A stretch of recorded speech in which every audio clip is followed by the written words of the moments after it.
Shit, man. Well, I didn't think you were gonna ask me that. That's shouldn't have been recording this, or you can see that's a hard one. Let me just say this. It's tough when you love somebody, when you've truly opened your heart and you've allowed somebody to come into your heart. I don't know if everybody can understand that. To open your heart and to let somebody in and love them. I've learned that it is a choice. It's a choice. I just recently learned that.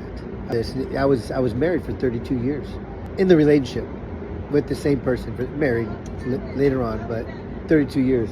And very young. I met my ex-wife very young, and I was lost at the time, broken. And I think we needed each other. We were both the clubs and stuff in San Jose. And after those 32 years, it was devastating to be divorced, separated. And when I say devastating, it was just never expected. Couldn't imagine my life any other way than it was.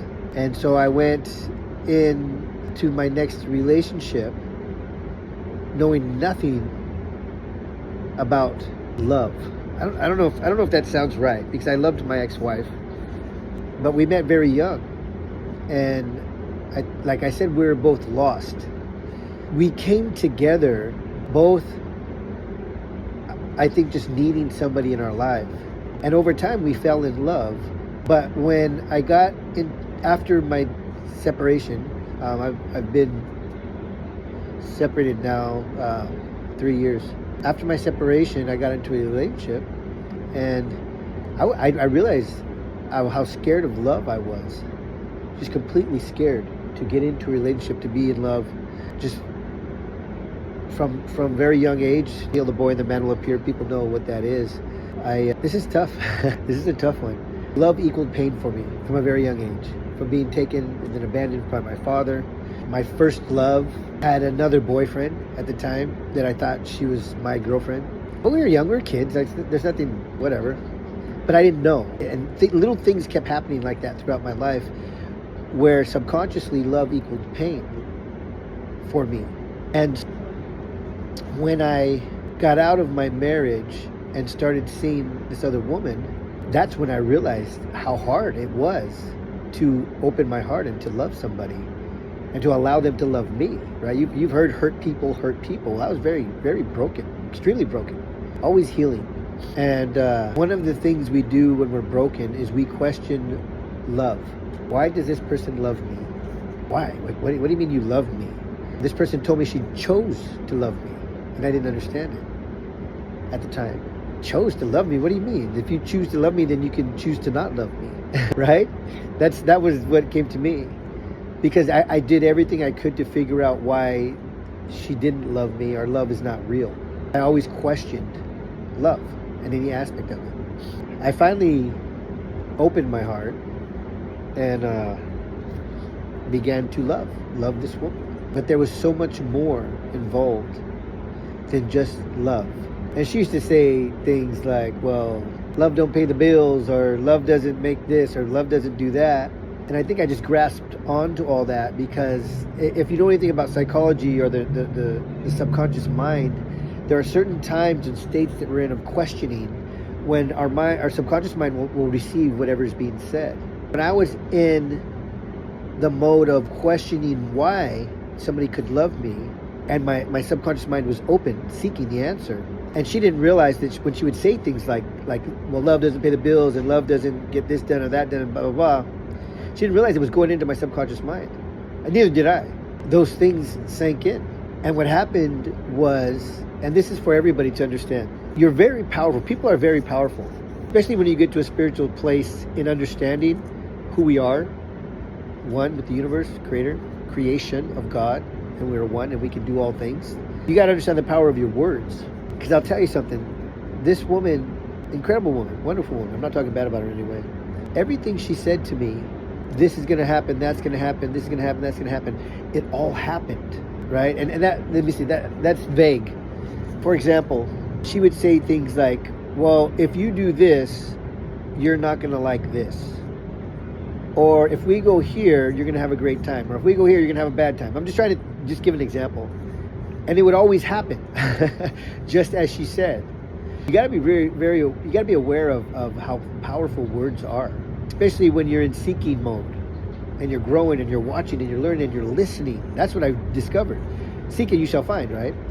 When my mind is open all the time and I'm always looking, if you're always looking for what's wrong, you'll find it. You will find it. If you're looking for what's wrong, you will find it.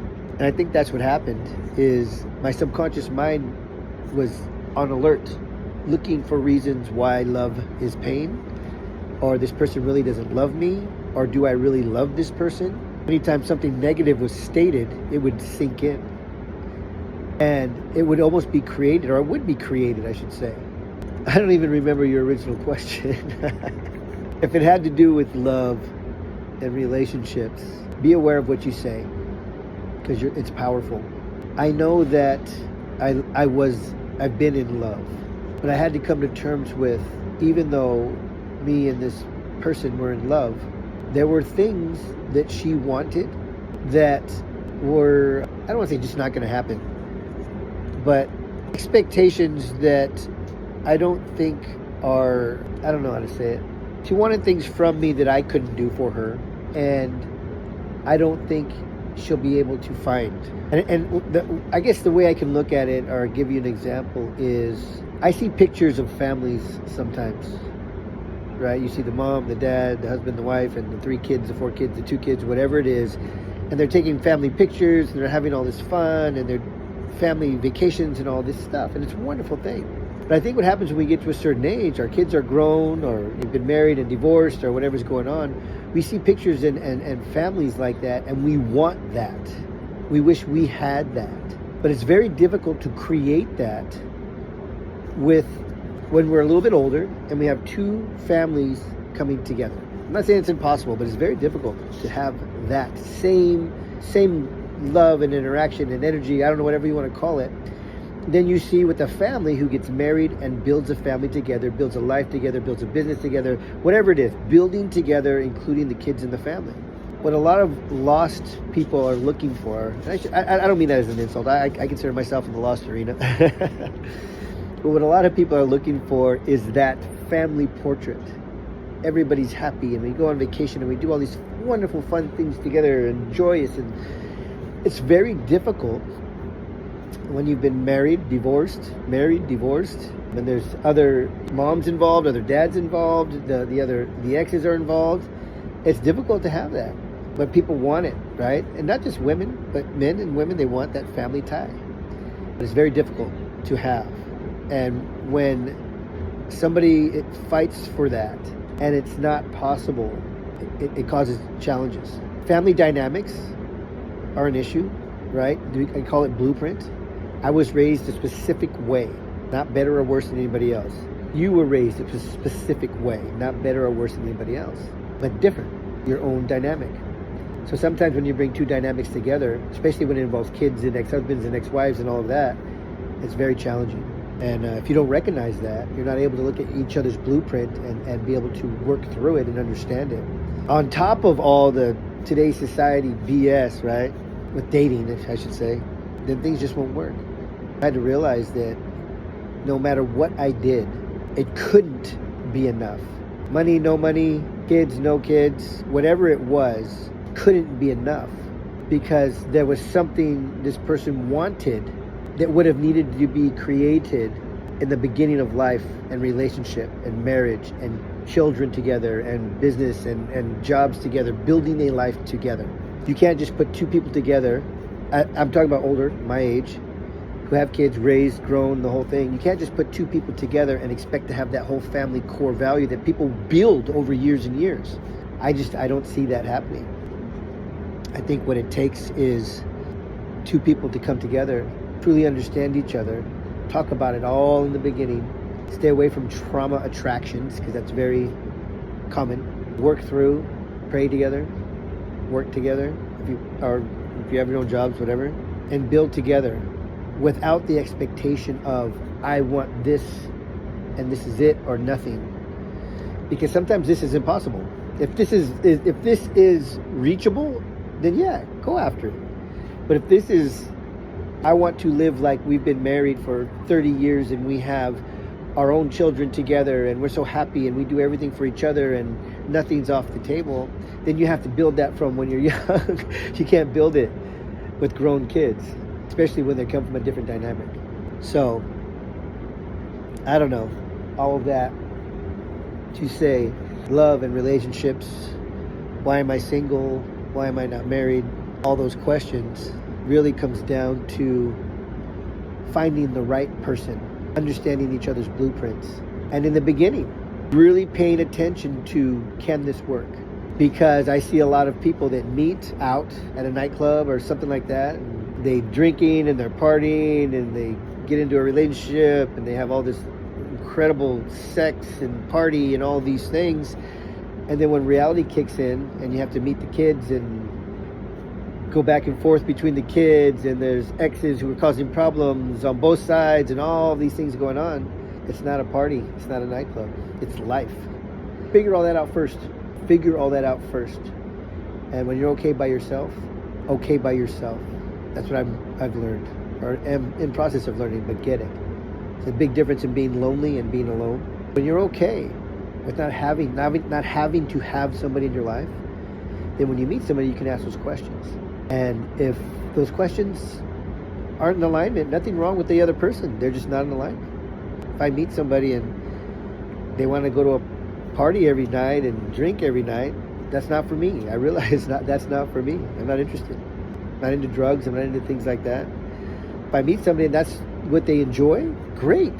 But that's not for me.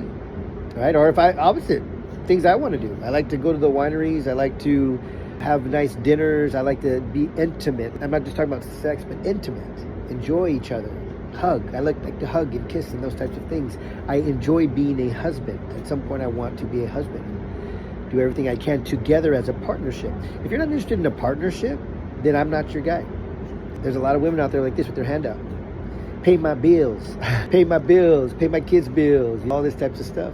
That's not for me. And it's okay if that's who you are. Find a man that's okay with that. Or find a woman that's okay with the way you are. That's it. All I can say. Take care of yourself. Love yourself. Understand blueprint. Understand healing is very important. Ongoing. Self-development is ongoing. And I wish you, everyone, all the best in where they're at. I'm sure I'll find the right life partner for me at some point.